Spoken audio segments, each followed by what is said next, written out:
আজ আমি অনেকদিন পর চলে এসেছি নার্সারিতে। এখানে এসে কসমসের এই মাথা নষ্ট কালেকশন দেখে আমি অনেক অবাক হয়েছি। আমার তো কসমস এমনি অনেক পছন্দ, তার উপরে এত সুন্দর সুন্দর কালার দেখে মন চাচ্ছিল সবগুলোই নিয়ে আসতে। এখানে থাকা প্রত্যেকটি কালারই অনেক বেশি সুন্দর। দুঃখের ব্যাপার হচ্ছে ওনারা নাকি এগুলো সেল করবে না। এগুলো নাকি ওনারা দেশের বাইরে থেকে ইম্পোর্ট করে এনেছে, এগুলো নাকি পরের বছর থেকে সেল করবে। এইগুলো ডাবল পেটালের কসমস।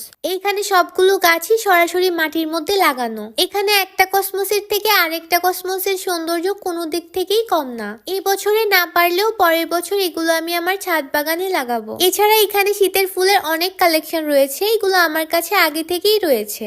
এই পাশটাতে আরো কিছু কসমস ছিল, এগুলো আমি আগেই লাগিয়ে ফেলেছি। এইগুলো ড্রপ কসমস, এগুলো আমার ছিল না, তাই আমি দুইটা চারা নিয়েছি। আর এখান থেকে মিনি সানফ্লাওয়ার, এগুলো ড্রপ ভ্যারাইটি সানফ্লাওয়ার, এগুলো একটা নিয়েছি। এখানে আরো ছিল কিছু সালবিয়া, সেলোসিয়া। এই ফুল গাছগুলো আমার একদমই পছন্দ না।